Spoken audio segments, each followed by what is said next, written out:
Hey everybody, and welcome to the first of my solo Age of Sigmar battle reports. Today we're going to be taking a look at Into the Depths of the GlymmsForge Catacombs. Catacombs? It's a dungeon crawl. This is something Games Workshop's been doing on their community page, which I think is super cool, is actually delving into some solo play stuff. Now this is, if you're watching Throwback Thursday, or any of my sort of like old school game battle reports that are coming out in the most recent weeks, something that used to be almost all the time in their board games and box games was being able to play it by yourself, because in the early days of Games Workshop, back in like the early 80s, like late 80s, early 90s, you didn't necessarily know a lot of wargamers, and so they gave you the option to be able to try the game out without having to have another person or convince your brother to do it or whatever. And so these are sort of like bite-sized Age of Sigmar engagements. I really wanted to do the first one, which was the Troggoth Slayers, but unfortunately we didn't have a Dankled Troggoth. We have the other Trogs, because no one has them in his Gloomspite Gets army, but we didn't have those bigger models that we need for the Troggoth King and stuff. So I didn't get to do that one yet, but I might circle back around to it, because I might actually just paint some Trogs down with my ogres, because they're kind of fun and cool looking.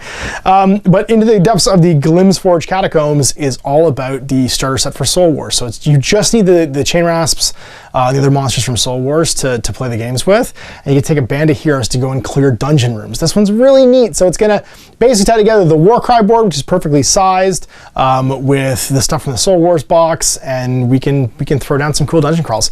Now this one's interesting because it's not really a set narrative of missions like the Troggoth Slayers was, and I'll link it in the video description so you go download it and see it for yourself. This is just a how long can you last. So I have no idea how many episodes could this be. This could be just a single episode and we're done, because you go until you die. So every mission, we're going to roll in the exploration table, and we might roll a couple times actually each episode, because you might find something cool, you might get to rest and get some wounds back, but basically go until all your heroes are dead. So I'm sending a Chaos Warband into this because I just think it'd be cool, of Chaos heroes. They each have to be 9 or less wounds, and they can't be named characters, and you just go, and they carry all their wounds over into the next episode. So I have a plucky band of Chaos heroes, some Slaves of Darkness. You can mix and match any allegiance you want. I thought it'd just be cool to do a theme. You don't get your allegiance abilities, but you could find allegiance artifacts. So with the battles going on, the 8 points, Archeon having been invaded by the Nighthaunts, this is just a perfect example of like us going to GlymmsForge to search out and kill some ghosts. And I thought it was cool thematically. So I'm gonna show you the table, I'm gonna show you the basics of the missions, and I'll get this underway.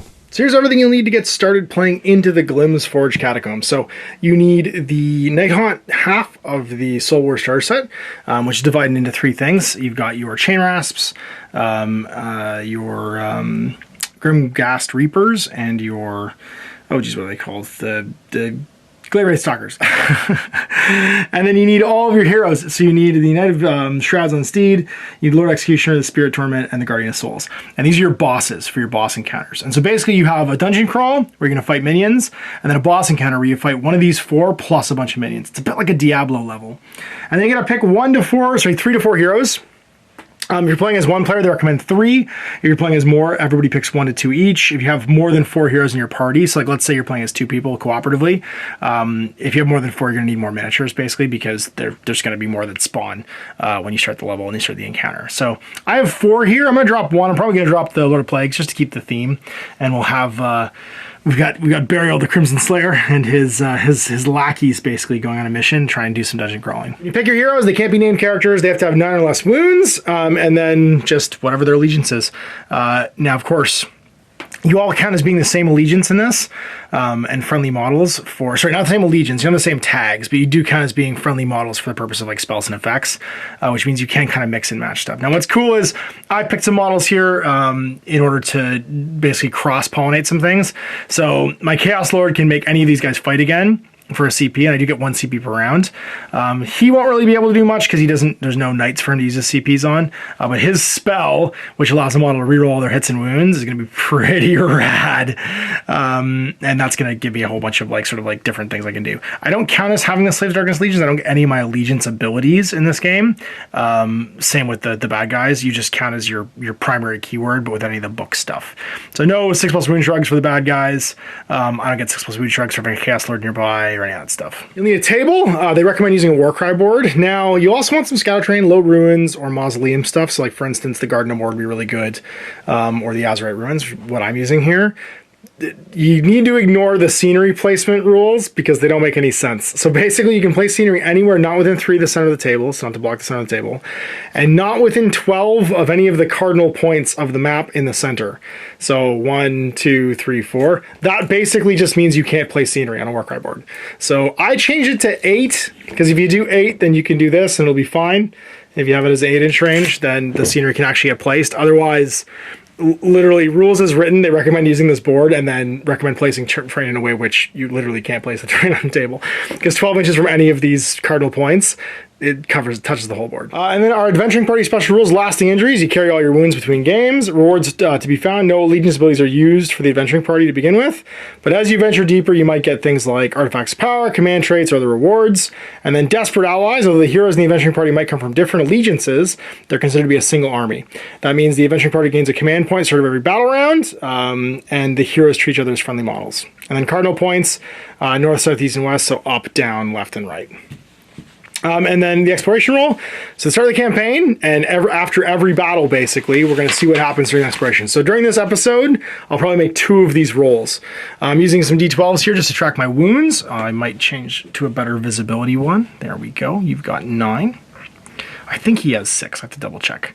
I know you have 7. Never mind, he only has 5. He's a little guy, just a little fella. And so, yeah, at the start of the game, we do an exploration roll to see what's the first room in the dungeon we enter. So 2d6 roll on this table, and we'll see what we got. It's a 7, a short respite. The chamber's cleared.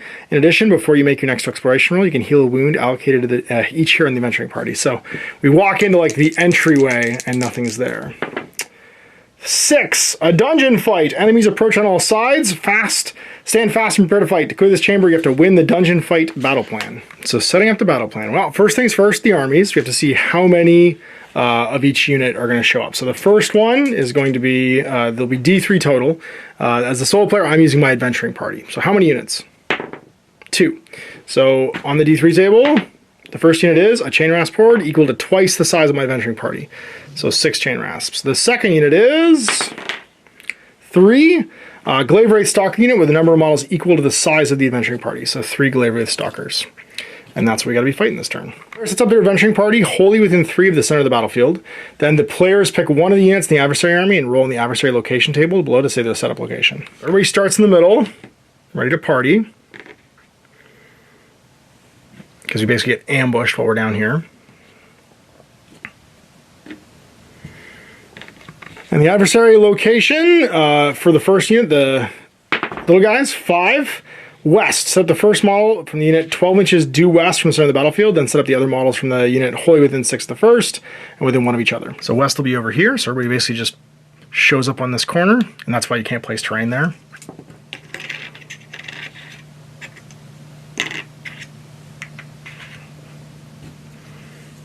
And then the other unit, we re-roll this location if someone already shows up there. For the Stalkers, 4, that's going to be east.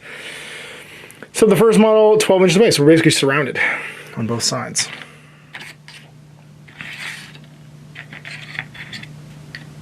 And they arrive. Battle length, it lasts until everybody from one side is killed. Oh, jeez. And then glorious victory at the end of the battle. If all the models in the adversary army are slain, the adventuring party wins a major victory. Otherwise, the adventuring army wins a major victory. If we win a major victory, the chamber is cleared and you can roll once in the loot table. All right, so the adversary turn is interesting. At the start of each battle round, one player rolls a die. On a 1 to 3, the adversary takes the first turn. On a 4 to 6, the heroes do. So let's see. If I roll 4+, basically I get to have the advantage during the battle round. I don't, so they're going to go first. So now, the adversary army turn is different from mine. I follow the usual Age of Sigmar turn. The adversary does the action phase, then the combat phase, then the battle shock phase. In the action phase, I activate all my units one at a time, and the hero units, which is boss units. All the other units are referred to as minion units. To activate a unit in the adversary phase, roll a die and consult either the boss behavior table or the minion behavior table. The bosses on the table, they'll take their boss actions at the start of the action combat phase. They're like special actions. Well, they might also be during the action phase. But I only have minions on the table, so we'll start off by rolling for this unit of spirit, so chain rasps rather, and we go down the column and see which one they are. So right now they are not in combat. They're close. They're between 3 and 12 inches away from the enemy. They're not more than 12. So we'll roll and see what they do. 6. They're going to charge. The unit makes a normal move. The unit attempts to make a charge move towards the nearest close enemy unit. So basically they're going to make a normal move, which they'll move 6, so they're just going to end outside of 3, and they're going to charge the close enemy unit. So 2d6 roll for the charge. Ha! They go 5, they go in, and they'll charge this Chaos Lord. So he has them in the ½ inch. Everybody else will just come around. Makes sense just to do it all at once. Time to get as many models into melee range with the close enemy unit as possible. They won't like wrap around or anything funky. Then we'll roll for the Glaive Wraith Stalkers, and they are also close. They get a 3, and 3 for them is hold. Hold off a little bit and don't fight just yet. All right, so now it's the combat phase, and just like a normal combat phase, we will choose to see who goes first. They have the activation order obviously this turn, so they are going first, and that means they'll attack me, and they'll try and attack the target unit. So that means they have 2 attacks each, 4s and 4s, 1 damage, so it's 12 goes to 13 because the boss is there. So 13 dice, 4s and 4s. 4s to hit. Oh, this poor Chaos Lord. Not a big unit, so no re-rolling ones. And then 4s to wound. 3 wounds. All right, he's got a 4-up armor save. Does he make any? Ugh, it takes 2 down to 5. Remember, all these wounds are permanent, so this is not, unless I get a respite, this is not good for me. Picking to fight with, I guess we just go with the Chaos Lord and see what he can do. He's got his Reaper Blade and his Demon-bound Steel. He's not carrying a Warflail. So Reaper Blade has 3 attacks, 3s and 3s. No modifiers because these guys are ghosts, obviously. So 3 attacks, hits twice, wounds once, and they've got their 5-up save, but it's unmodifiable. They pass. And then the Demon-bound Steel, 3 attacks, 3s and 3s, but if I get a 6 to hit, I believe it does a mortal wound. 3s to hit, 2 hits, and that's a 6 to hit. Is that where it does the mortal wounds? Yep, so 1 mortal wound, plus 2 rolls of 3, 2 wounds, 2 5-up saves, pass 1, fail 1, so 2 dead from damage, and a mortal wound. That'll count towards Battle Shock. And then it's going to be the Knight who piles in. He'll just come with an inch. This guy does not mess about. His Hexed Battle Axe, 5 attacks on 3s. And then on 3s again, I might just obliterate this unit. Only 1, 5 save. Nope, so it's 2 damage, kills 2 more Chain Rasps. And then his Demon-bound Blade, 3s and 3s. 1, 3s, wounds, doesn't make the save. They do. Carrying Horns and Claws from the Karkadrak. 4s to hit and 3s to wound. Wounds, 5 save. Nope, 2 damage. That's just going to finish the unit. Battle Shock, Chain Rasps are all dead, so it goes on to my turn. So, yeah, I think we just go to the hero phase. We gain a CP, which is sweet. And then we go to the magic phase, and I think we just try and Arcane Bolt these guys. We get a 7. Doesn't mortal wound, kills a guy. Then it's movements. Let's just go make an example out of you. Gonna come within 3. You're gonna walk over here and stand behind the boss or the wizard, and then we'll charge. 9. So we do 2 plus 2 mortal wounds. No mortal wounds. We had to pick first to fight. So the Hex Battle Axe, 5 attacks, 3s. And 3s. And then do they make any saves? Nope. They had to fail 1, they die.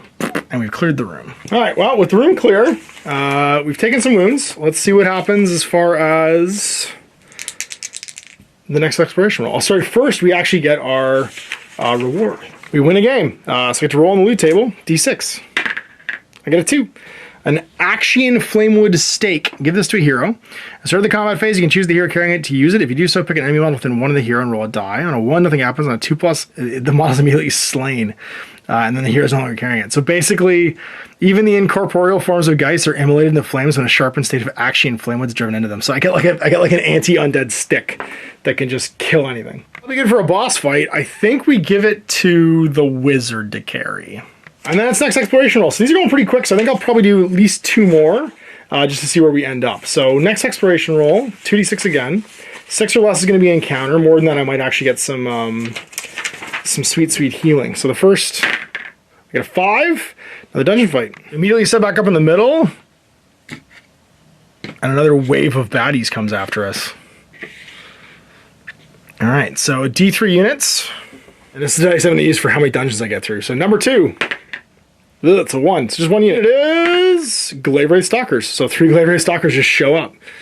What cardinal point do they show up on? 1? I think that's north. Ambush. Pick one of the heroes in the adventuring party. Set up 1 model from the unit at least 3 inches from that hero. Then set up other models from that unit within 6 of the first. So basically they show up right next to us. You see what hero it is. So 1 to 2, it's the Lord going right. It's going to be the, oh god, this guy again. Oh, this poor Chaos Lord. He's going to get dumpstered. And then we roll to see who goes first. So 1 to 3 again, it'll be the bad guys, or the ghosts rather. And 4 to 6 is the Chaos. Nope, it's the ghosts. So in they go. They just fly in. Oh, sorry, unless I roll a hold. Mini unit. 4+, they fly in, charge. They charge. They move within 3 and then charge. They go 5. Fly right into the Chaos Lord. Oh dear. And attempt to stab. Oh, these are Glaive Wraith Stalkers, so they're pretty dangerous. They are known for not being friends with anybody.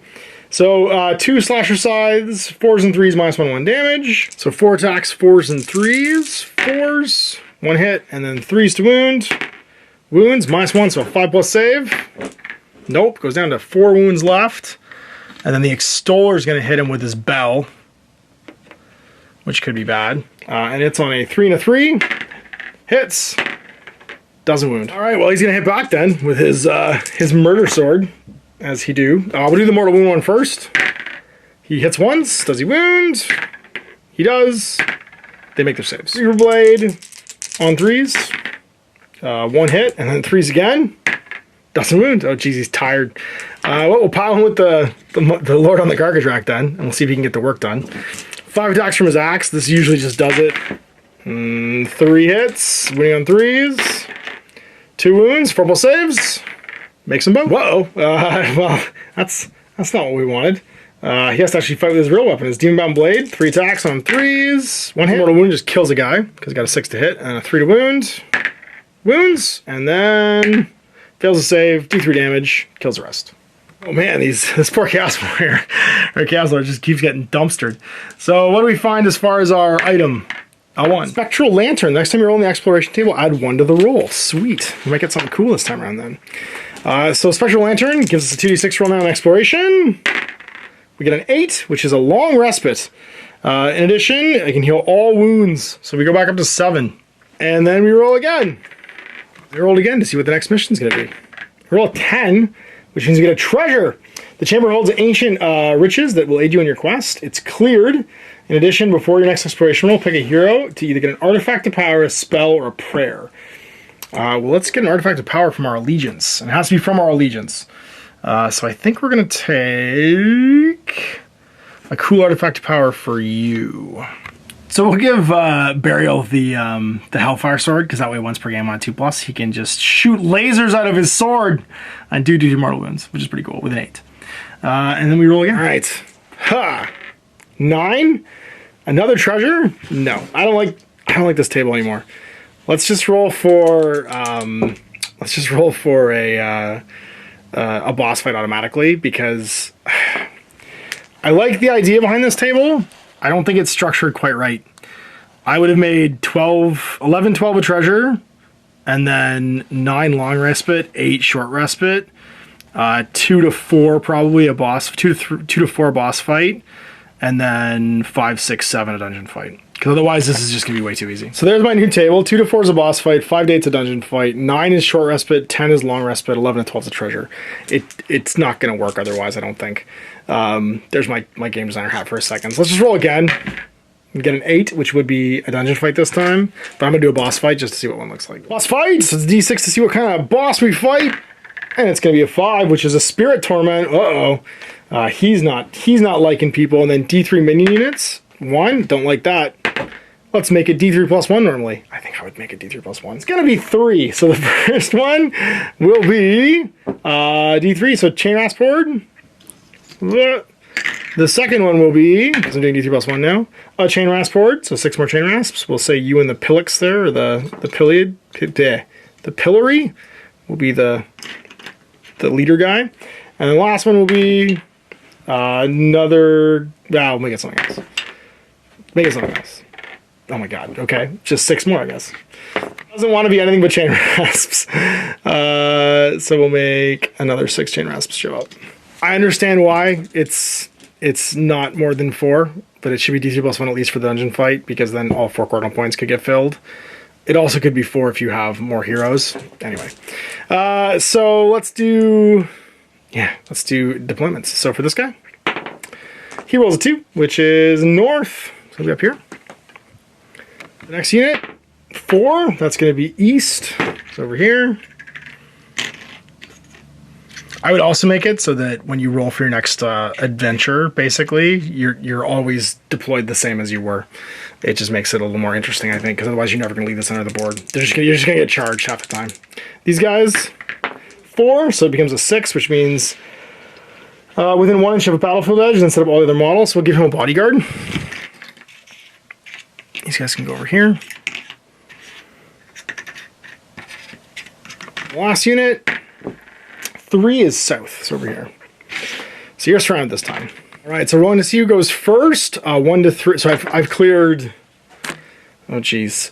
I would only say the chambers I've physically cleared should count. So I've cleared 2. Yes, 2. This is the 3rd chamber now, because the ones that you find shouldn't count towards your success, because that doesn't make any sense. You haven't accomplished anything. So let's do the roll for priority. 1 to 3 is bad guys. No, it's me this turn. All right, we get a command point. And then we have to cast a spell. So we're going to cast a reroll everything on the big guy. Do we get it off? We do with a 9. There are no wizards trying to spell it, so you can just reroll everything. And then we send him off. Going 9.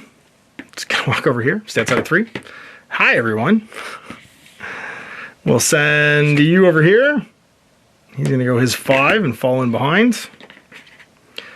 And then big guy's gonna, or the wizard's gonna run, I think, because he's gonna get killed. So he's gonna go 6 because he's a little slow.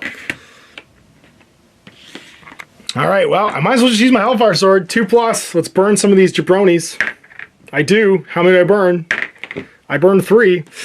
So 1, 2, 3, and then we charge. Big man goes in. He goes 4, which is enough. He'll place himself there. On a 2+, the Carcadrak plows into that unit. He does. D3, 1 mortal wound. Kills him. I might as well use my 1 command point from him to make this guy fight twice, rerolling everything. What he'll do is he'll do all of his attacks into, I guess, the Spirit Torment right now, because he's gonna fight again, like after the little guys attack him, and they can't really do anything to him. So big blade, rerolling everything, and then moving on 3s, rerolling everything. And then saving for the Spirit Torment on 4s. Nope, takes 6 wounds. Just gets obliterated. And then the Spirit Hosts, or the Chamber Hosts, get to go. And they hit once. And they wound once. And he has a 3+ armor save. And he makes a wound. Oh, he goes on 8. He immediately fights again. And yeah. Ha! Reroll everything. And then 3s to wound with the big Hex Battle Axe. 2 hits, rerolling everything, and then 3s to wound. Yeah, and then 5s to save. Oh, only killed 2, but that's 4 wounds, and that kills him. And so it's on to their turn now, no Battle Shark takes, so it's just rolling for behavior tables in the action phase. So for these guys, they're far. A 3, I think they lurk. They hold, they don't do anything. In the other unit, they will advance, charge. No, they're far. No, they're within, are they within 12?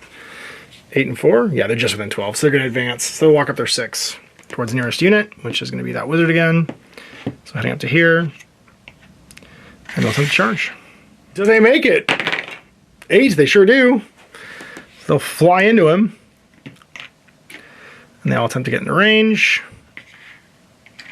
And they fly, obviously, so they can just zip around all this stuff and stay within an inch, because they're on 25s. And then they actually kill him. 13 attacks. He's not that, I mean, he's not very good. 5, 10, 13, 4s and 4s. And these go away. This is enough to kill him, potentially. We hit him exactly enough 5 times. And then 4s again. 1, 2, 3. No, sorry, 1, 2. 4+ save. He laughs. Gas Lord piles in. And he'll do his steal. And then 3s to wound. And then 5s to save. Once, that's 2 damage. And then his other one, the Demon Bound one, 3s to hit. And 1 hit, 3s to wound. 1 wound. 5 save. Nothing. Kills that one. They can't fail their Battle Shock test, but the wizard still gets to fight. Staff gives him 1 attack on a 4. Wound misses, and then 2 attacks from his sword on a 3. And a 3 to wound. And then a 5 to save. Nope, so 1 more dies. They still can't fail their morale. All right, new turn. Who gets to go first? 1 to 3, they get double around me. Nope, we get to go again. Well, yeah, let's get a CP and then blast them with Arcane Bolt. Or do we give him all the rerolls? He doesn't need it. Just blast with Arcane Bolt. Goes off, kills 1. Movements, he just comes back around. I think he just goes around this way, going 9. And then, oh, he caused wounds with his Hex Battle Axe. So he, afterwards, would have just gotten his wound back. Forgot. If he does any damage, he just gets D3 wounds back. I don't think it's actually possible to kill him in this game. No shooting, so charges. Look, I made it. We're going to go over to here within a ½ inch, and on a 2+, crush that guy in the way. He's dead. He takes 3 mortal wounds. And so that is going to be a turn. No battle shock. These guys are on the behavior table. They're within 12. They just hold again. Wait to die. I think that table needs to change a little bit too. But so like, I guess we just go again because their turn ends because they hold. And the boss didn't even get to fight because he got dumpstered. So rolling for battle rounds. I get to go first again. Okay, get a CP. Make him murdery. No, we don't. Not that I think it's really going to matter. And then murder of friends. Stay outside of 3. We'll run with the Chaos Lord. So he can fight twice. He's going to go 6 to there. And then yeah, he's got his 5. We'll run with the Wizard as well. He's going to run 8. So I'm just going to turn to get to there. Shooting, we don't have any. And then it's going to be just charging in. We made it. Impact hits from the monster. Hits and kills 3. Combat phase will CP to make him fight twice. And yeah, the Hex Battle Axe. It hits 3 times and wounds twice. They make a save. They make them both. Oh my god. The Demon Bound Steel, 3 attacks on 3s, 2 hits and 3s, 1 wound. Make a save. They do. Oh my god, they're just gonna live. Archidrak gets 3 attacks on 4s, all hit, on 3s, all wounds. They make a save, it obliterates them with 4 damage. That's gonna be that. So that was the boss fight. Okay, so for this episode, we're gonna round it off here, I think, because I don't think you guys really wanna watch these idiots just continue to obliterate ghosts forever. And we're gonna go to the post game and talk about some modifications I'm gonna make to these rules that I think might make them a little more fun. So there you go, my first Age of Sigmar solo adventure into the GlymmsForge Catacombs, and I really enjoyed it. I really like the core ideas in this little AOS supplement. I do think it needs a little bit of tweaking to make it enjoyable and have some tension, because the thing that was missing for me, and I don't know if you guys got this from watching it, was I never felt like there was a lot of threat to my heroes in this. And the first thing I would recommend changing, if you're gonna play this at home, is pick heroes with 7 or less wounds.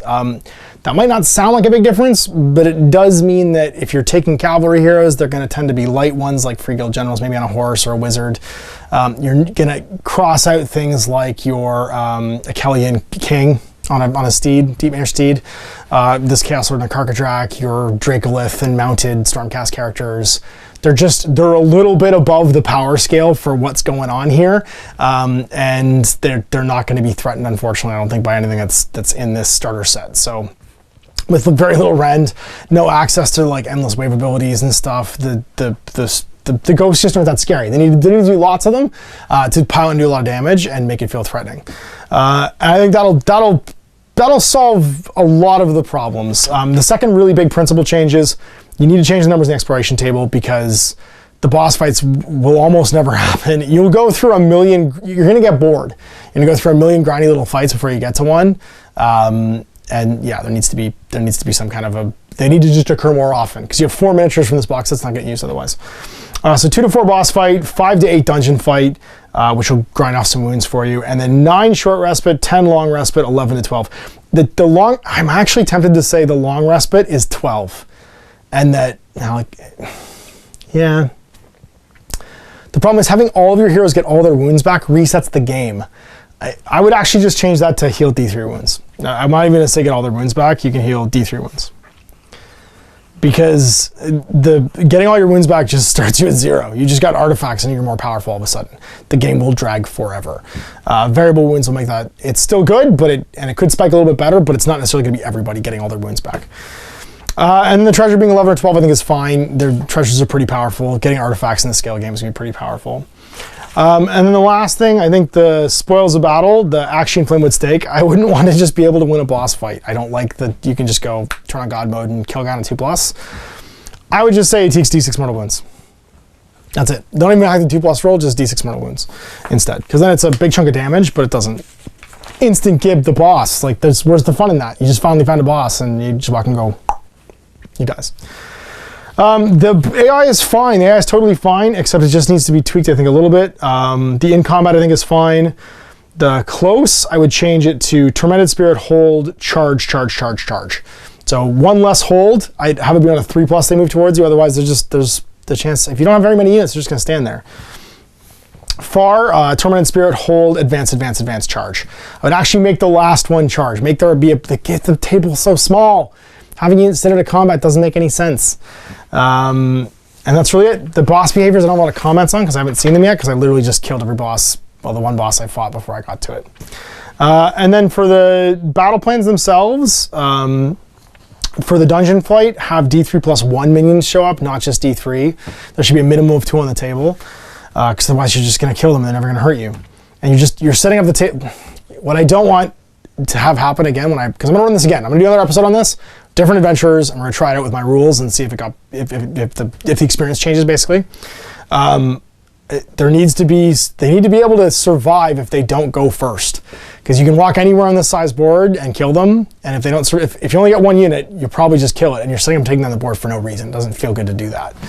There needs to be tension. So I'm going to say triple for chain rasp boards, the number of heroes you have in the party. Doing 9 damage with a 5+ almost invulnerable save shouldn't be possible. Well, it's going to be possible if you had big characters like the guy in the Carcadrak. He could kill, I'm pretty sure he kills anything in this game. If 4 units struck, he might be able to kill all of them in one go with the combination of characters I took, which isn't weird because like most people's armies, they're going to have weird combos that just emerge anyway. And if you're playing this solo, you're going to use your army probably. And then for the Glaive Ray Stalkers and the Grimghast Reapers, it should be heroes +1. Make them be outnumbered. They need to be outnumbered. They're all 1 wound, bad save dudes. The setup stuff's fine. And then for the boss fight, just the same thing. Have it be maybe D2+1. Because you can just have more. Because if you roll location, right, they just set up anywhere. So D3+1 minions and a boss. Why not? Why not? D3+1 minions and a boss, and then just have them deploy on the table and show up and murder people. And that's my changes. And I'm going to give that a try with different heroes. I'm going to think through and probably use some order heroes this time. I'm not going to think about it as much. I might just go with models. I might even paint something new. Who knows? You'll see that in 2 weeks. I'll give it a try with some modifications of the rules and see how it goes. But I really like the general principles here and the general ideas. I just need to be tweaked a little bit to make it so there's some tension and my guys might actually die. But yeah, anyway, there we go. Hope you enjoyed that look at the GlymmsForge Catacombs. We'll see you for more Warhammer Age of Sigmar next week, and then of course more of this solo Sigmar 2 weeks from now. Until next time, Ash, have a good one. I hope you enjoyed that video. If you want to support the channel, of course, like and subscribe and hit the little bell below so you get notifications when I post future content. I do post stuff 7 days a week. If you want to support the channel further, you can, of course, buy a t-shirt through Spreadshirt, buy a measuring gauge or objective markers from Death Ray Designs, or, of course, most importantly, there is Patreon. Patreon is what makes all this possible, keeps the lights on, pays for the studio costs, pays for the equipment, model costs, and everything else, and most importantly, puts food in my kids' bellies and a roof over their heads. Big thanks to everyone, past, future, who supported me. I do this stuff because of you guys, and of course, I will continue doing it as long as I can.